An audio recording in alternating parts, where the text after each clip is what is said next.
August 1942. The air reeks of gunpowder, frozen blood, and burning steel.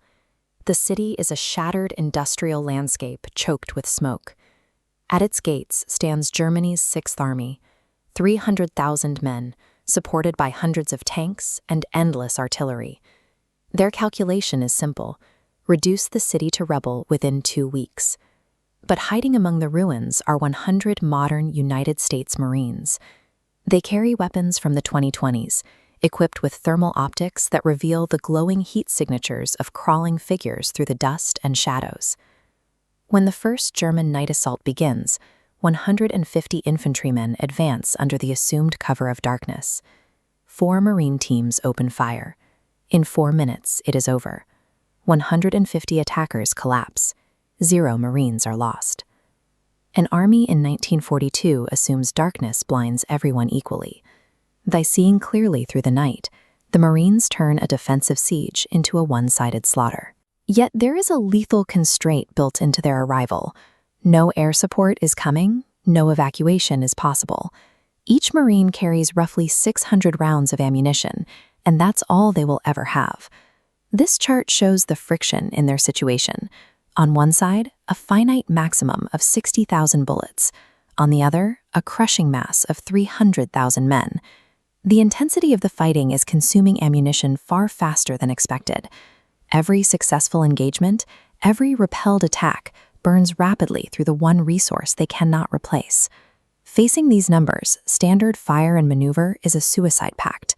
The Marines have to stop acting like a frontline unit and start acting like a force that never intends to be seen. Beneath the shattered factories and apartment blocks, thousands of abandoned Soviet civilians are hiding. They are starving and terrified. The Marines stop defending the perimeter like a traditional unit.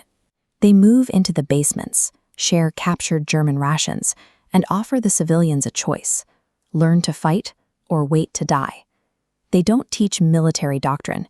They teach specific tasks: rigging a doorway with wire, waiting above a tank engine. Simple, lethal repetitions. This moves the battle into the city's anatomy.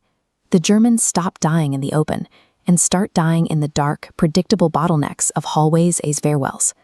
By directing these small, decentralized cells, a handful of Marines can stall a battalion without ever firing a modern rifle. They have transformed the city's population into a weapon that preserves their own finite ammunition. The German commanders quickly realize their infantry cannot hold the captured buildings, so they pull their soldiers back and bring forward heavy 150mm artillery. Their logic is simple: if a building becomes a fortress, you do not attack the fortress, you erase it. Collapsing concrete ignores all training and preparation. The Marines' numbers quickly fall to 85. To stop the bombardment, 8 4-man teams slip out at 2 o'clock in the morning, navigating directly through gaps in the sleeping German lines. Relying on drone reconnaissance and thermal sights, they bypass the guard routes. They reach a railway depot containing 4 artillery pieces, attach thermite charges, and melt the gun barrels beyond repair. The teams pack empty bags with captured German machine guns and ammunition. On the way back, one team encounters an unseen Panzer IV. A Marine manages to drop an explosive through the tank's open hatch, destroying it, but he does not make it back. The count drops to 62. Yet the mission buys them critical time. Removing the heavy guns strips the Sixth Army of its greatest advantage, forcing the battle back to a purely infantry-level engagement where the defenders can compete. Then the temperature plunges to -30°C.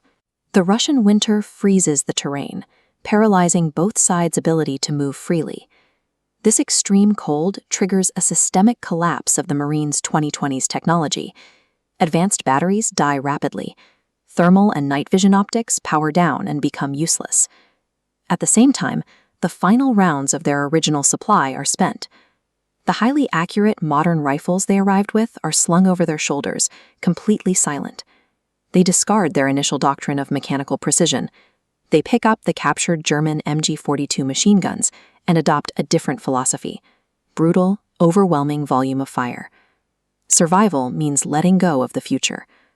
By January, the Marines are indistinguishable from the historical army they were sent to defeat, fighting with the same iron sights and cold steel as everyone else. By January, the Sixth Army is starving. fuel shortages freeze their supply lines. Out of options, the German High Command orders one final massive assault, pushing their infantry and remaining tanks forward together. The defenders prepare an architectural trap, intentionally allowing German armor deeper into the factory maze, where commanders cannot shell them. From upper floors, fighters drop grenades onto engine compartments. Disabling the lead vehicles instantly blocks the streets, trapping the armored column beneath their machine guns. The fighting rages through false walls and hidden firing points for 11 days. The city consumes the attackers until the German advance simply stops.